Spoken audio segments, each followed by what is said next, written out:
एहसन इकबाल साहब, आप लोगों ने कहा जब हफीज शेख हारे के मुस्तरद कर दिया इमरान खान को, इमरान खान की हुकूमत को लोगों ने ज़मीर की आवाज़ पे वोट दिया, तो फिर क्या वजह हुई कि आज वज़ीर आज़म इमरान खान 178 वोट लेने में कामयाब हुए, एतमाद का वोट लेने में कामयाब हुए? शहजाद, देखिए, जैसा कि आपको मालूम है कि हमने जब हुकूमत के वज़ीर ख़जाना को शिकस्त हुई तो मुतालबा किया था कि वज़ीर आज़म की शिकस्त है ये, वो इस्तीफ़ा दें और एक नया वोट ऑफ कॉन्फिडेंस बहैसियत रुकन कौमी असम्बली लें।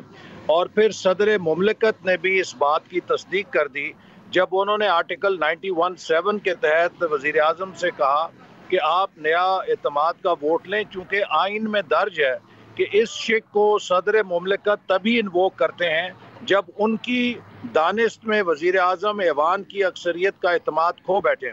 और लेकिन आपने ये भी देखा कि इमरान खान साहब ने इस्तीफ़ा देने की बजाय वज़ीर आज़म की कुर्सी पर बैठे रहना गवारा किया ताकि वो सरकारी वसाइल को, रियासती वसाइल को झोंकें, मेंबर्स पे दबाव डालें। और ये भी मीडिया को पता है कि किस तरह पार्लियामेंट लॉजेस को कल रात घेर लिया गया।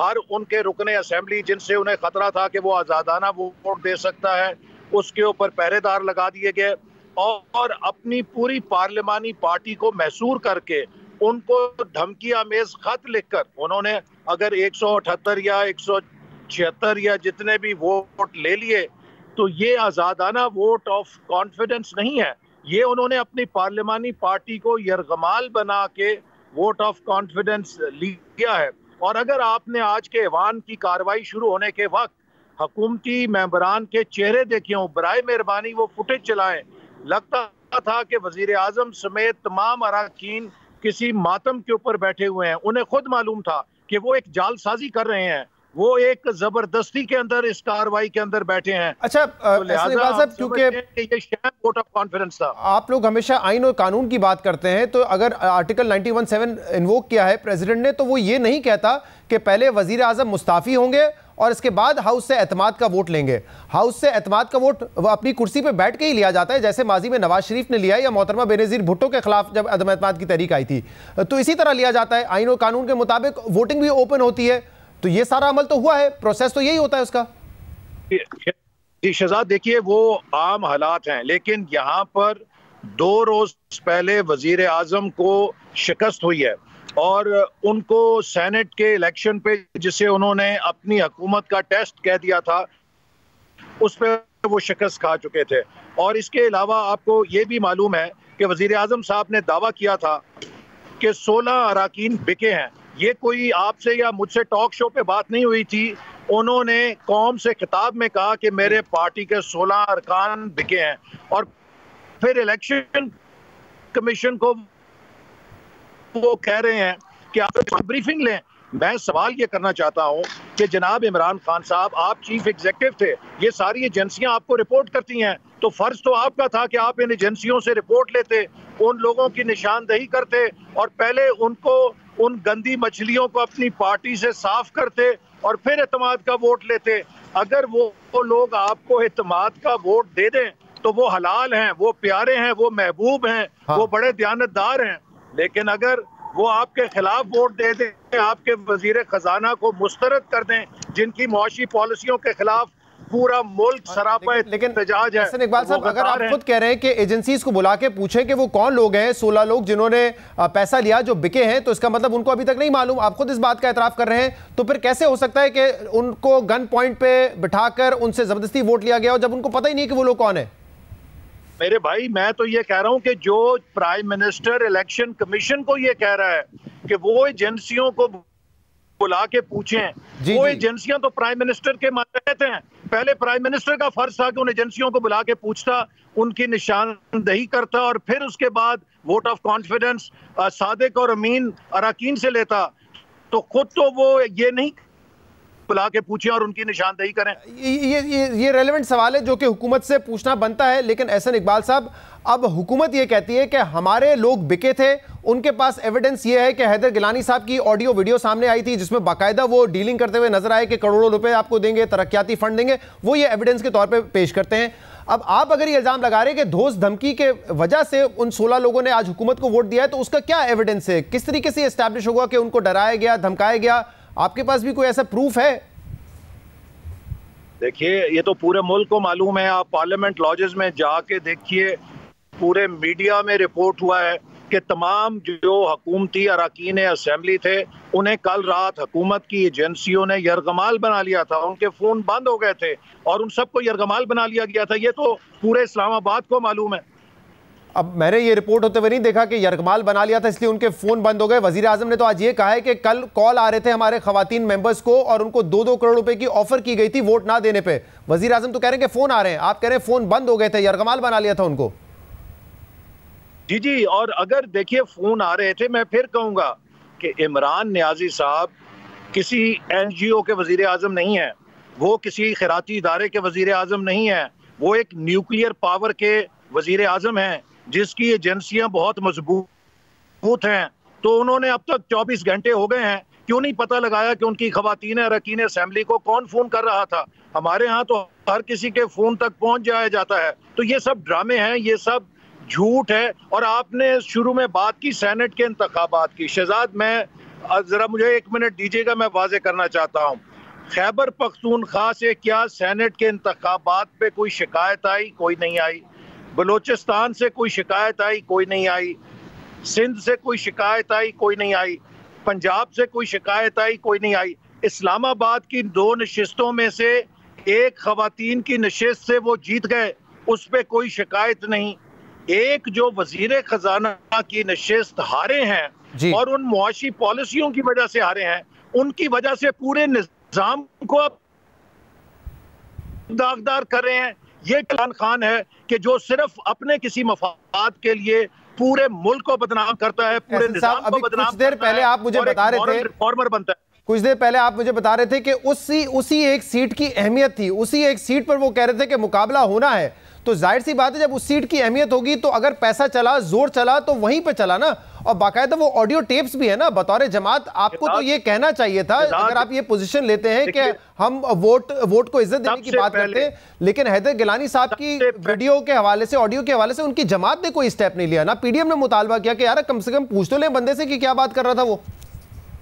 शहजाद, देखिए, इमरान खान जो बात कर रहे हैं वो इलेक्शन कमीशन को पूरे सेनेट के इंतखाबात के हवाले से चार्जशीट कर रहे हैं। वो एक नशिस्त की बात नहीं कर रहे। वो कहते हैं जो पूरा इंतखाब हुआ है आपको शर्म आनी चाहिए।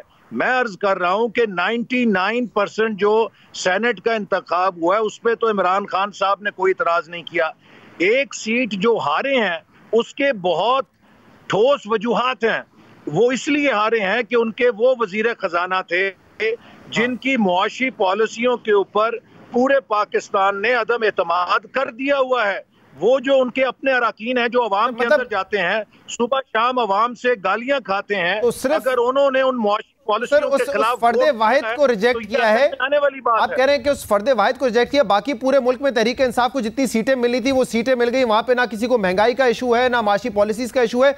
जिन वजीर आजम ने उनको लगाया हफीज शेख को, वो भी इलेक्शन जीत गए हैं, आज वो भी एतमाद का वोट ले गए। सिर्फ जो गुस्सा निकाला है अवाम ने पूरे मुल्क की माशी बर्बादी का, वो उस एक सीट पर निकाला है।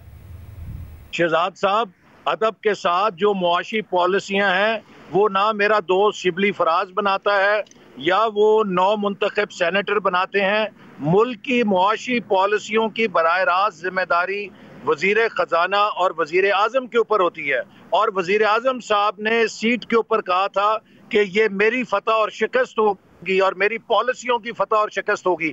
तो जिस सीट को उन्होंने अपनी मुआशी पॉलिसियों पर रेफरेंडम बनाया था, उस अवाम की रानी करते हुए उन्हें मुस्तरद किया है, तो इसमें कोई ऐसी बात नहीं कि जो समझ में ना आ सके। लेकिन आज पीडीएम ने जो बायकॉट किया है, तासुर तो ये जा रहा है कि पीडीएम मैदान छोड़कर भाग गई। उनको पता था कि उनको वोट नहीं मिलेंगे, वजीर आजम को 178 वोट मिल जाते अगर आप वहां पे मौजूद होते तब भी। और फिर आपके लिए बड़ा एम्बैरेसिंग होता है, जैसे 3 दिन पहले हुकूमत के लिए एम्बैरेसिंग था सीट हारना, और 3 दिन में जो आप लोगों ने अपनी विक्ट्री क्लेम की वो न्यूट्रलाइज हो जाती और आप लोगों को शर्मिंदगी होती, एम्बैरेसमेंट उठाना पड़ती, इसीलिए आप लोगों ने बायकॉट करने का फैसला किया। तासुर तो ये जा रहा है ना इस वक्त कि हम इसे 1 दिन पहले कह चुके थे चूंकि वजीर आजम ने इस पूरे निज़ाम को अपनी सीट से, अपने इक़्तिदार से होस्टेज किया है, अराकीन को होस्टेज किया है, ये अपने सरकारी और रियासती वसाइल झोंक रहे हैं। मैं आपको बड़े अफसोस और दुख के साथ कहूँगा, देखिए ये वजीर आजम अपनी डूबती हुई नाव में कौमी इदारों को भी झोंक देते हैं। मैं समझता हूँ कि एक वजीर आजम जो एक दिन पहले शिकस्त खा चुका था, उसका कोई हक नहीं था कि अगले दिन कौमी दिफाई इदारों के सरबराहों को बुलाकर ये तासुर दे, इस नफ्सियाती हरबे को इस्तेमाल करे अपने अराकीन को दबाव में लाने के लिए कि उसके पुश्त के ऊपर कौमी इदारे भी उसे हमायत कर रहे हैं। उन्होंने कौमी इदारों को भी सियासत में झोंका अपनी शिकस्त को जीत में बनाने के लिए, और इसीलिए हमने असूलों की बुनियाद के ऊपर आज के इजलास का बॉयकॉट किया। अच्छा, लेकिन एहसन इकबाल साहब, बिलावल भुट्टो ज़रदारी आप कह रहे हैं कि अपने वक्त पर हम अदम एतमाद का वोट लेकर आएंगे उनके खिलाफ। आप जब भी लाएंगे वो वजीर आजम होंगे, वसाइल भी उनके पास होंगे, जो वो दिखाना चाहते हैं इमेजेस वो दिखाएंगे भी उस वक्त। तो फिर आप कैसे कामयाब होंगे अगर आप कहते हैं कि चले दोस्त धमकी और ये सब करके उन्होंने वोट हासिल किया? सिचुएशन तो नहीं बदलेगी। अगर आज लोग ओपनली आपके साथ खड़े होने के लिए तैयार नहीं है तो वो कल भी नहीं होंगे। फिर देखिए, इसके ऊपर जो सियासी हिकमत अमली है उसका हम मीडिया के जरिए नहीं बल्कि हमारी अपनी एक टाइमिंग है, पीडीएम की लीडरशिप फैसले करती है, उसके मुताबिक फैसला करेंगे। लेकिन मैं समझता हूं कि हम एक डिफाइनिंग मोमेंट पे आ पहुंचे हैं। आज जो मनाजिर आपने इतनी बहस की है उस एतमाद का वोट लेने के लिए, मैं समझता हूं कि उससे ज्यादा अहम वो वाकया है कि जो पार्लियामेंट के सामने आज पार्लियामेंट लॉजेस में रेड एरिया के अंदर हुआ, जिसमें हमारे 5-7 अराकीन असेंबली और सीनियर लीडर्स को जो हम नहाते खड़े थे 400-500 गुंडों के जरिए, सियासी गुंडों के जरिए हमें हरासा तशद्दुद करने की कोशिश की गई। हमारी एक खातून रुकन मरियम औरंगजेब साहिबा पे हमला आवर हुए ये पीटीआई के लोग। ये जो पाकिस्तान की पॉलिटिक्स में फैशिज्म मुतारिफ कराया जा रहा है और सियासी तशद्दुद, इसको 2014 में भी हम देख चुके हैं जब पार्लियामेंट पे और पीटीवी पे हमला हुआ था। आज ये वही फसल पक के हमारे सामने खड़ी है, और जिस मुल्क के अंदर इस तरह की पोलराइजेशन होगी वो मैं समझता हूं कि बहुत एहसन साहब, आप बिल्कुल दुरुस्त कह रहे हैं।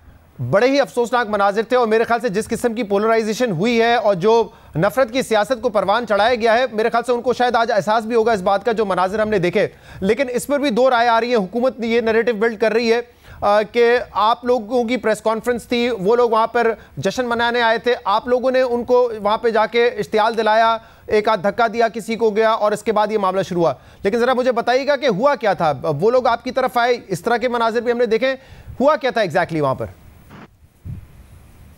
शहजाद, मैं आपको इस प्रोग्राम के बाद वो वीडियो अरसाल कर दूंगा जिसमें सहाफियों ने वो फुटेज बनाई है कि हम आराम से वो प्रेस कॉन्फ्रेंस कर रहे थे, दूर दूर हमारे पास कोई नहीं था, और एक तरफ से पीटीआई का जत्था नमूदार हुआ और वो हम पे हमलावर हुआ। मैंने देखी है एहसन इकबाल साहब वो वीडियो, और हम उसको चलाएंगे भी, बिल्कुल चला रहे हैं उस वीडियो को। जी, और मैं ये भी कहना चाहता हूं कि देखिए, जब सदर ट्रंप हारे हैं तो एक अमरीकी मुबस्सिर ने कहा कि सदर ट्रंप तो जा रहे हैं, लेकिन जो झूठ और नफरत की बुनियादें हमारे मुआशरे में खड़ी कर गए हैं, हमें बहुत देर भुगतना पड़ेगा। इसी तरह मुझे नजर आ रहा है कि इमरान खान तो जाने वाले हैं, लेकिन अफसोस है कि जो ये नफरत और झूठ के ऊपर एक पढ़े लिखे चंद लोगों को मुतशद्दद बना गए हैं, और जो नफरत के उनके अंदर चिराग या अलाव जगा गए हैं, इस मुआशरे को कई सालों तक ये तनाव, ये महाजरा, ये पोलराइजेशन भुगतनी पड़ेगी। एक ऐसा लीडर जो स्पोर्ट्समैन था, काश वो अपने फॉलोअर्स को स्पोर्ट्समैन स्पिरिट दिखाता कि वो क्या चीज होती है, लेकिन उन्होंने